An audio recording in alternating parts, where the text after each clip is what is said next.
Allison, and I want to welcome everyone to this episode. We were having a little bit of tech issues, and so we apologize if you are hopping on with us now, but it's all good. We know tech is our friend, but it can also be a challenge at times. Patrina, how are you doing today? Absolutely. So it is Friday. Hallelujah. I Not that know. that means my week is over, but it's been a good week. So, how's your week going? It's been really great. I've been meeting people in the Bitcoin space because I'm heading down to Bitcoin conference. And so I'm going to actually have a Bitcoin Cinderella booth, which I'm really excited about. And I am going to be pushing myself so that way I'll be able to announce at the Bitcoin conference that the Bermuda book will be finished. Hopefully, I'm praying, but I work on that every week. So that way it will be, an exciting time. But the Bitcoin Cinderella and the Seven Dwarfs book will definitely be for sale there. And we're also Okay. doing a wine and cheese event, a Bitcoin Cinderella wine and Oh, cheese event.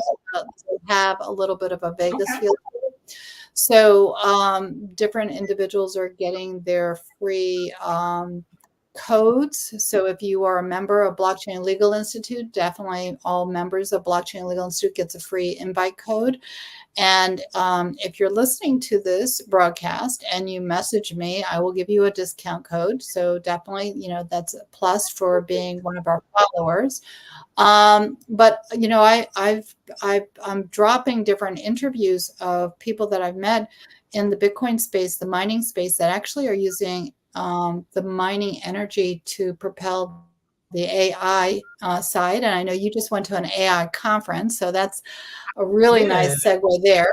Um, Yeah. the for those that are listening, the interview that I did with Hive Digital Technologies is not yet live yet because it's getting approved by the by Aiden, who's one of the founders that I interviewed. So just definitely wait another few days, and then you'll be able to watch that. And then I interviewed another member of the Blockchain Legal Institute last night, and I haven't had a chance to edit his video, but I'll call him Dr. Dave for just because so many names are kind of blending into my head at the moment. But he did a phenomenal history of internet to blockchain to crypto to Bitcoin. I mean, he was telling the story of just the technology side for like 20 to 30 minutes, even before he started talking about his business consulting. And he is a professor and he loves history. And um, I'm all about science and tech and history. And it was just like you forget these things. You forget how old some of these tools Absolutely. were. He also was talking about how in 1949 some of this technology was created, which was ended up being used, on the phone side, but it still is now being used in the blockchain side. And so it's like Okay. 1949. That's it's amazing. Just we think of it Right. just yesterday, but really it's been around for a while. So that's why I love talking to people to find out their stories and then find out what their passions Mm-hmm. are. Um, I don't know. Again, each day has been a lot of fun as we are kind of navigating, both going to the conference and then the conference right after that is East Toronto. So I haven't even had a chance to think about that yet. But I'm going to let you chat about the AI conversation and workshop you went to. Tell me more about that. So, I went to a meeting last night for the Association for Talent Development. The topic was using AI in the workplace. And so there were two presenters. One of them did a very beautiful job talking about how to use it with your team, for those, particularly those individuals who are learning to use it, who are already adopted it, and then how you can put some policies and protocols in place around that. So I didn't realize it, but several companies have basically nixed AI because of I'll leave that out But I thought that was interesting because we know that, as you pointed out, AI has been on the scene for a moment. This wasn't something that just popped up this year, last year, but Grammarly, Microsoft Editor, there were tools that we were already using. We just didn't call them AI because we didn't know that's what it was. And so I found it interesting to hear that they had kind of nixed those things, but gave some ideas about how to appropriately implement it in the workspace. So that's key for nonprofits in any regard, because I know one of the challenges I often had with my employees was making sure that they're using the tools appropriately that we were providing to them, whether that was a computer, whether that was a phone, or if y'all remember a pager. At one point, staff had to have a pager and a phone for those who were on call. I was an on-call advocate for sexual assault, and so those were the little things that we had to think about when we had employees and staff, and making sure that they were outfitted. Same concept. We're just talking now about another tool that's being used. So many things that we're already using day to day that we just need to be mindful of it and start thinking about what does that look like in the workspace for nonprofits and for profits. Um, but the second speaker was equally interesting. It was a company called SmartCat AI. They've been in the field for a while. I think he said 13 years or so. They are a large language model, an LLM, which is very similar to ChatGPT, to Genesis AI, and whoever else is out there. There's so many tools right now. And what they've done is they've added on some other tools, and those tools will be for you to create classes. So he actually created a class, and not just a class, but a class with video, with flashcards, with quizzes integrated into it in about 15 minutes overall. Now, of course, the presentation was over an hour, getting suggestions and things like that. But theoretically, someone could sit down and decide they wanted to create a class for themselves, either a solopreneur, a small business owner, or even a company, and create this class for their employees, for themselves, or as a tool or a resource to sell through their business. And it took about 15 minutes for him to put everything in. And it all came out, of course, you can edit it. I thought that was amazing. Now you'll have to consider some of the price points, because their pricing is about $99 a month, billed annually. There's no monthly option. But something to consider, that if you're wanting to, do these things, AI is out there. So something for you to explore and take a look at. And then the last thing, this is interesting. So I was writing a grant Monday night for a client.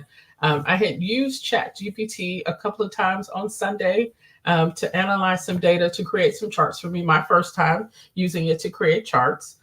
Still wasn't quite giving me what I was looking for. So I decided to upload some data to it and ask it to create a chart.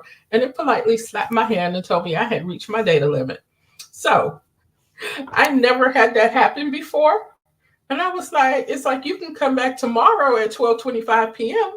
I was like, really? So for those of you all who want to use ChatGPT to analyze data, this is where you might decide that it's time to go ahead and invest in ChatGPT 4.0. I am not an affiliate. We are not affiliates.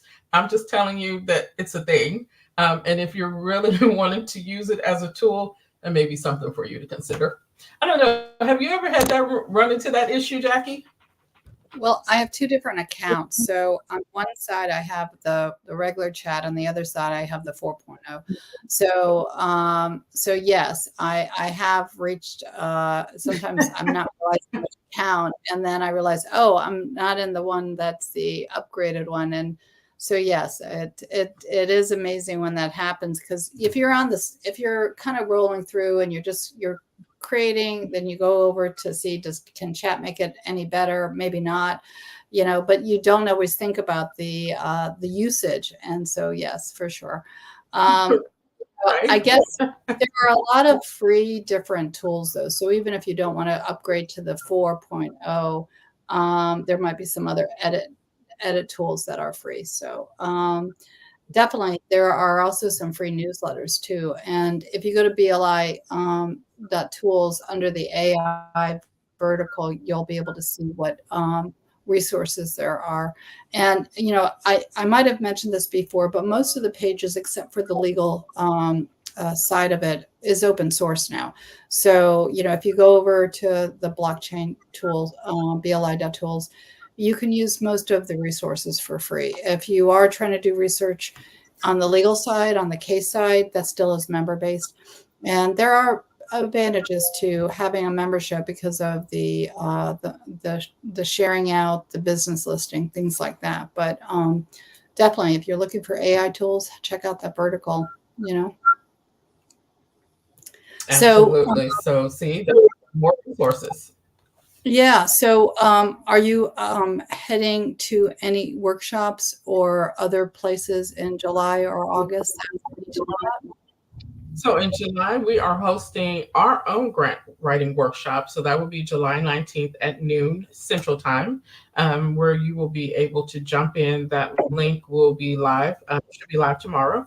And so you'll be able to jump in and learn how to use AI tools to write your grant, kind of cutting out the middleman, me, but at the same time,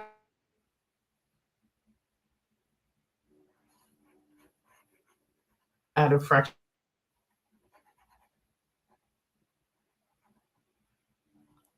of the price of what you would pay for an attorney. So I know that your internet is going in and out. So I'm just going to share with everyone who's listening that the link for Patrina's class will be in the blog below. So that way you'll be able to actually enjoy and gain, access to all the knowledge that she has.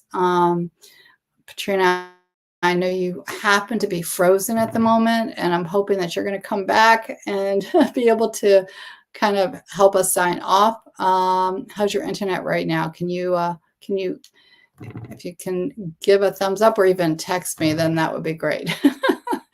Like we were talking about the summer, I don't know if there's a sunspot going on and how that's working, but another thing that I did want to share is that Patrina and I are researching different grants for the Blockchain Legal Institute Foundation. We're going to be sharing more news about that. And I see her coming into the stage. Yes, there we go. Right, there we go. So you're here in two different places, and yes. When you're live, you carry on the show. Absolutely. That's what I told you. I don't know if you can hear me, but keep going. Hopefully, I'll be back.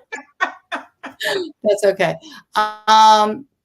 So I know last week we did talk about the Google Workspace. I'm still waiting to hear from Google Ads to see, and that's a 2-week process. So I'm really going to be excited about that. But another thing that Patrina and I are going to be doing again, because we did this once before for another charity that I volunteer with, we are going to be connecting my foundation's wallet to a platform that will host and accept crypto. Yes. So that is something actually that we will need to do before I head to the Bitcoin conference, because I will need to be able to accept Bitcoin. There you go. I do have a Bitcoin wallet, but I want it now associated with the organization and not my personal one. So you guys are going to hear all the, hopefully not trials and tribulations, but the ease of it, because we do this so that way as we learn, we can share with you what not to do or what to do. So have you made the list of organizations that we're going to be looking at, Patrina? Because we might need to kind of schedule time next week.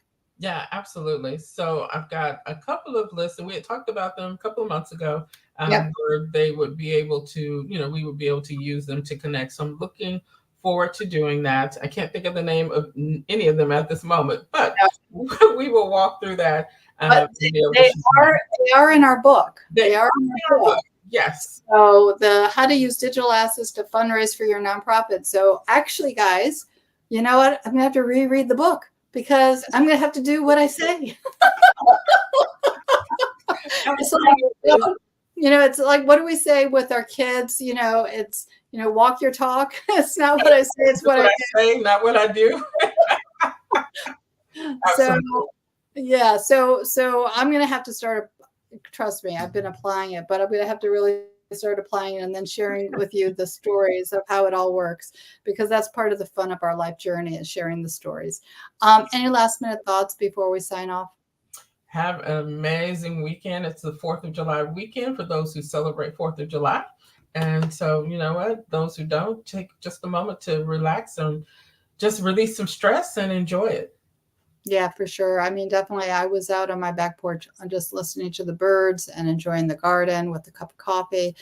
It's taking that moment to kind of balance and just kind of get recentered. So, for sure, as I always say at the end of all the shows, be kind to yourself, be kind to others. We're also interconnected and we're all part of one world. So, everyone, have a great day and we will chat soon. Bye, guys. Bye.